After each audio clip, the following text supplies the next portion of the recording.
നമസ്കാരം. ഞാൻ 5ാം ക്ലാസ്സിൽ പഠിക്കുമ്പോൾ എൻ്റെ കൂട്ടുകാരൻ എന്നോട് ഒന്ന് പറഞ്ഞു, ജോസഫേ, FTV എന്ന് പറഞ്ഞ ചാനലുണ്ട്, അതിനെന്താ അത്ര പ്രത്യേകത? അതിൽ പെൺപിള്ളേരൊക്കെ ഇങ്ങനെ അധികം തുണിയിലാണ്ട് വരും. 5ാം ക്ലാസ്സിൽ വെച്ച് എൻ്റെ കൂട്ടുകാരൻ ഇതെന്നോട് പറഞ്ഞു. എനിക്ക് ഭയങ്കര ക്യൂരിയോസിറ്റി ആയിരുന്നു. ആദ്യമായിട്ടാണ് ഞാനിങ്ങനെ ചിന്തിക്കുന്നത്, ഒരു പെൺകുട്ടിയുടെ നഗ്നത കാണാൻ ഭയങ്കര ആഗ്രഹം.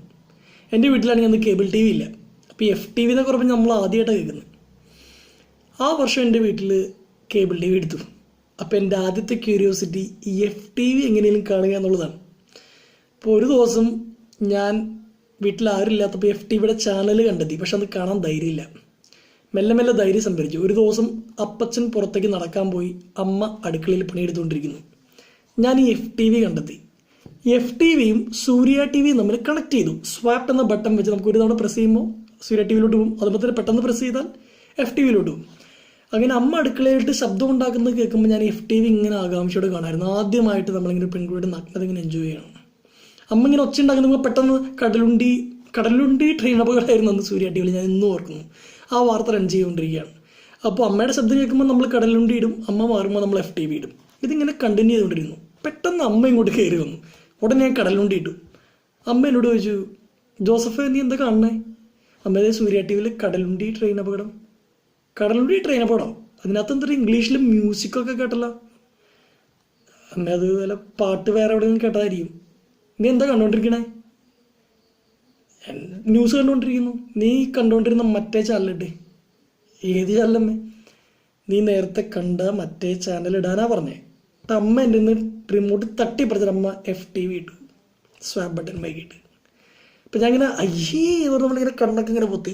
അമ്മ കൈ പിടിച്ച് വലിച്ചിട്ട് പറഞ്ഞു, നീ എന്താ ചമ്മണ, നീ TVയിലോട്ട് നോക്കടാ, നിന്റെ അമ്മയ്ക്കുള്ളത് തന്നെ അവിടെ ഉള്ളൂ. എൻ്റെ മുഖത്ത് നോക്കി പറഞ്ഞാണ്. എന്നിട്ട് അമ്മ പറഞ്ഞ കുറച്ച് കാര്യങ്ങളുണ്ട്. ഒരു 5ാം ക്ലാസ്സുകാരന് അന്ന് ഒരുപക്ഷെ താങ്ങാൻ പറ്റുന്നതിനും അപ്പുറമായിരുന്നു. പക്ഷേ ചങ്കി കൊണ്ട കുറേ വാചകങ്ങളാണ്. അമ്മ പറഞ്ഞതാണ്, നീ ഒരു ആൺകുട്ടിയാണ്, ഒരു പെൺകുട്ടീനെ കാണണമെന്നും അത്തരത്തിലുള്ള ആഗ്രഹം നിന്നുണ്ടാവും. That is called heterosexual attraction. അത് പ്രകൃതി നിനക്ക് തന്നാണ്. ഇത്തരത്തിലുള്ള ആഗ്രഹങ്ങളും ഒരാണിനുണ്ടാവും. പക്ഷേ അത്തരം ആഗ്രഹങ്ങളെ ഏറ്റവും കുലീനമായി നിയന്ത്രിക്കുന്നിടത്താണ് നീ ഒരു ആൺകുട്ടിയായി മാറുന്നത്.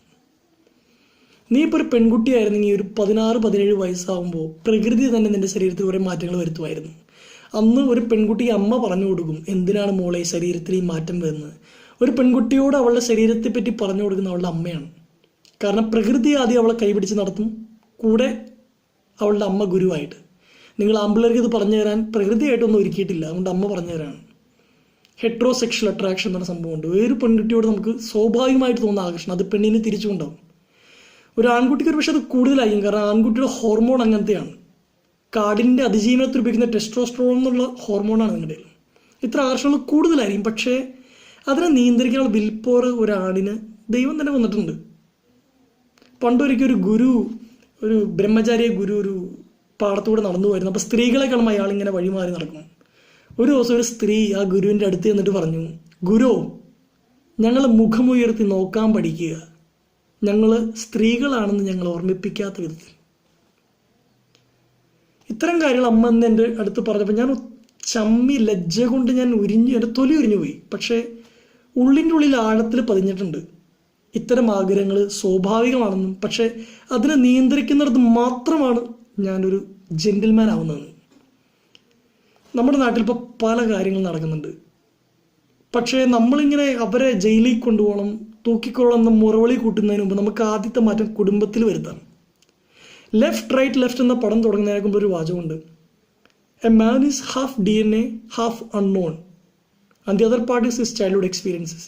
പൂർണ്ണ വളർച്ചയെത്തിയ ഒരു മനുഷ്യൻ എന്ന് പറയുന്നത് കുറേയൊക്കെ അവൻ്റെ ജീനാണ്, നമുക്കൊന്നും ചെയ്യാൻ പറ്റില്ല അതിനകത്ത്. കുറേയൊക്കെ അൺനോൺ, പടച്ച തമ്പുരാന് മാത്രം അറിയാവുന്നത്.